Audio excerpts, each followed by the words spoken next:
On sait déjà tous demander ce qui différencie vraiment un expert, quelqu'un qui maîtrise un sujet à la perfection, et un chercheur qui, lui, cherche à repousser les limites de ce qu'on sait. Aujourd'hui, on va explorer ce voyage fascinant, un voyage qui ne change pas seulement ce que l'on sait, mais aussi la personne que l'on est. Cette question, elle a l'air toute simple, mais en réalité, elle est au cœur de tout.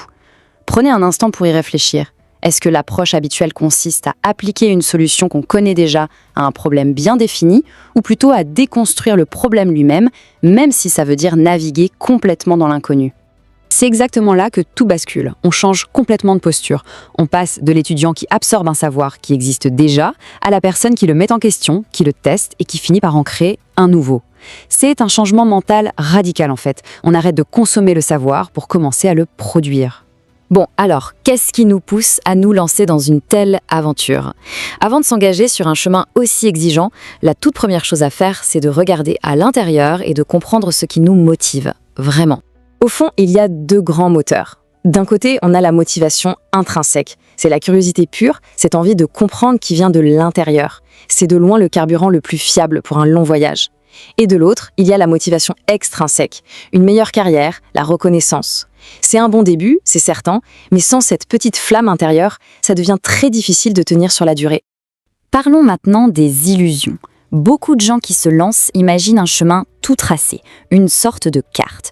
Mais la réalité, c'est qu'on avance bien plus souvent à tâtons, dans un épais brouillard. Et là, la compétence la plus importante, ce n'est pas de tout savoir, c'est de savoir gérer cette incertitude. Le premier grand mythe, c'est de croire qu'il faut être une encyclopédie sur pattes avant même de commencer. En fait, c'est tout l'inverse. La recherche, ce n'est pas être une bibliothèque, c'est être un explorateur. Gérer l'incertitude, ça veut dire accepter qu'une expérience puisse rater 9 fois sur 10 et comprendre que la vraie découverte, parfois elle se cache justement dans la raison de cet échec. La clé, ce n'est pas ce qu'on sait déjà, mais la capacité à continuer d'avancer quand il n'y a plus de chemin. Deuxième illusion, penser que le but c'est de collectionner des faits. En réalité, c'est tout l'art de poser la bonne question. Et une question vraiment puissante, ce n'est pas celle qui mène à une seule réponse toute propre, mais celle qui ouvre une dizaine de nouvelles portes, souvent des portes qu'on n'imaginait même pas. Ah, cette phrase résume tout. Un projet de recherche n'est pas une réponse définitive, mais une problématisation approfondie.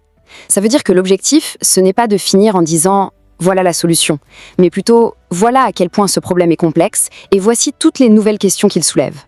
On arrive maintenant au cœur de notre sujet. Imaginez une route. À un moment, elle se sépare en deux. C'est là que se créent deux profils très différents, même s'ils partent du même savoir. D'un côté l'expert, de l'autre le chercheur. Voyons ce qui les sépare. L'expert, c'est un peu comme un grand chef cuisinier. Il connaît ses classiques sur le bout des doigts, il exécute les recettes à la perfection. Son objectif, appliquer un savoir-faire qui a fait ses preuves pour obtenir un résultat fiable et constant. Le chercheur, lui, c'est le scientifique en cuisine. Il ne se contente pas de faire la recette, il se demande « mais au fait, pourquoi est-ce que le soufflet monte ? Qu'est-ce qui se passe au niveau moléculaire ?» Son but n'est pas de reproduire, mais de comprendre les principes de base pour, qui sait, inventer une toute nouvelle façon de cuisiner. Ce tableau résume tout ça parfaitement. Le but de l'expert, c'est d'appliquer des solutions. Celui du chercheur, c'est de produire de nouvelles connaissances. L'un se concentre sur la résolution d'un problème donné, l'autre sur le questionnement même de ce problème. L'expert va donc mobiliser tout ce qui est connu, alors que le chercheur, lui, va délibérément explorer ce qui est incertain. Mais alors, comment on devient chercheur ? Ce n'est pas juste un choix de carrière, ce n'est pas un titre sur une carte de visite. C'est s'engager dans un processus qui nous transforme en profondeur, qui change la personne que l'on est. Ce parcours, il entraîne une triple transformation. D'abord, une transformation cognitive. Notre façon de penser devient plus critique, plus structurée.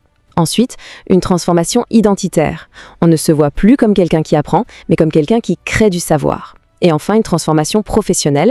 On rejoint une communauté mondiale qui partage un langage et des méthodes. Et concrètement, qu'est-ce que ça veut dire ? Eh bien, ça veut dire qu'on développe un esprit critique vraiment affûté. On se forge cette nouvelle identité de producteur de connaissances. Et bien sûr, on apprend à maîtriser tous les outils qui permettent de naviguer dans cet univers avec rigueur. On arrive maintenant à l'élément le plus important. Celui qui fait toute la différence entre quelqu'un qui réussit et quelqu'un qui abandonne. Qu'est-ce qui permet de garder le cap pendant ce long voyage ? La réponse, c'est la boussole intérieure. Parce que, soyons honnêtes, se lancer dans la recherche sans une motivation vraiment profonde, c'est comme prendre la mer sans cap. On risque juste de tourner en rond dans le brouillard, de s'épuiser et de n'arriver nulle part.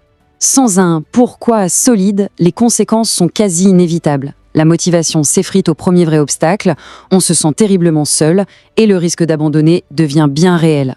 C'est l'écueil classique. Et voilà pourquoi cette boussole est vitale. Ce pourquoi, cette question qui nous obsède, cette curiosité fondamentale. C'est ce qui nous donne une direction quand les expériences ratent, que le doute s'installe. C'est ce qui nous permet de garder le cap, même au milieu de la tempête. Au final, la vraie question à se poser, ce n'est pas seulement sur quoi je veux travailler, mais plutôt quelle est la question qui m'anime si profondément qu'elle peut me servir de boussole. Parce que c'est cette question, et elle seule, qui nous guidera à travers cet incroyable voyage de la découverte.